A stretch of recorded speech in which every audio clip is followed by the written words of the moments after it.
Shiva, and today I'd like to read the power poem of my mom, MaRa. When the notes explode from her, the sound makes your heart stop. Time seems to freeze, and the world leans in close to listen. When breath returns to your lungs, you aren't quite sure what to do. Would you rather breathe or be frozen in a moment, in that ringing of song? The desert moves with the rhythm, while you are stuck in the turning, the whirling of the earth. Breathing almost isn't worth it, to lose that fragile, crystal moment. So how does that make you feel? What do you get from that?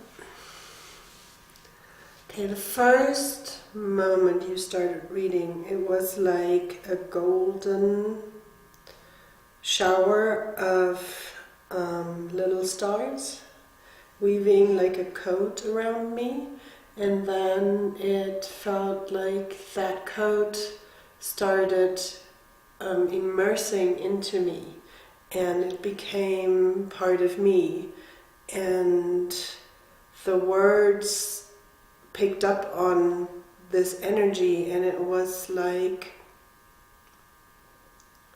it carried me to a place where I don't usually go on a daily basis.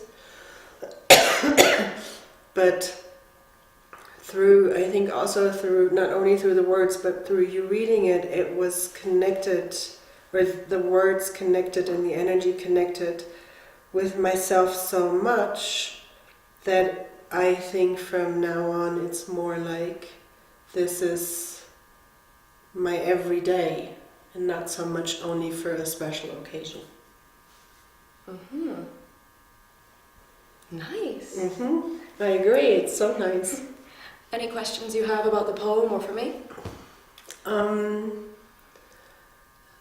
The first question I had was when you were reading it was like, how did you decide to pick that part of me?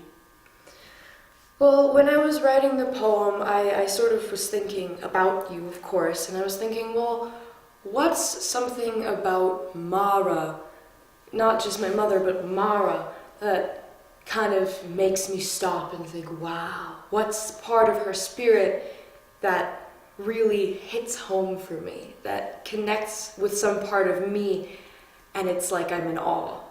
And that, for me, was your singing. When you sing the songs of the White Buffalo Woman at the ceremonies, and this powerful sound comes out of you that, usually you wouldn't expect.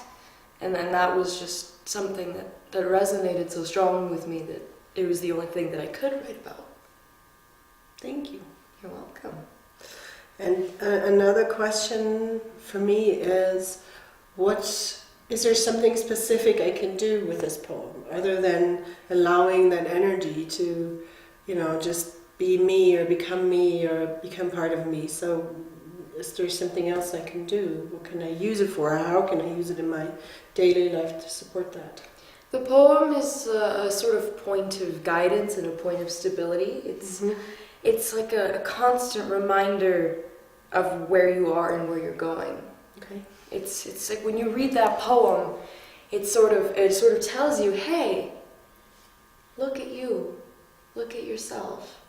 It's, especially if you're very confused and lost, it's always a good moment of self-reflection, something to meditate over, something to meditate with. Okay, thank you. And I think for me, my last question is, there is a difference when I just read it and when you read it to me. Okay, because you gave it to me and I read it and I can feel it touching me, but then when you actually take it and then read it to me, something very different happens.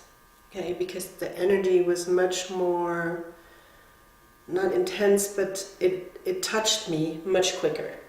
So because I don't want you, this is not your job to read it to me daily or every day or a couple times a day. So this energy that you convey, the energy that you put in it when you read it, that has really immersed itself into me. How can I hold on to that?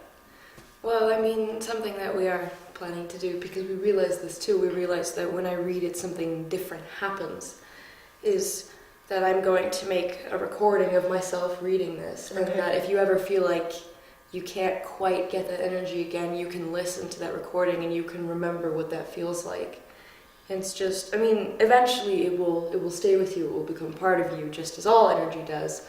But at the beginning, it's always a good way to remind yourself is to hear that audio, and we're going to be doing that to hopefully be able to allow people to feel that deep connection that you felt. Okay, thank you. You're welcome. That's all. Goodbye. Bye.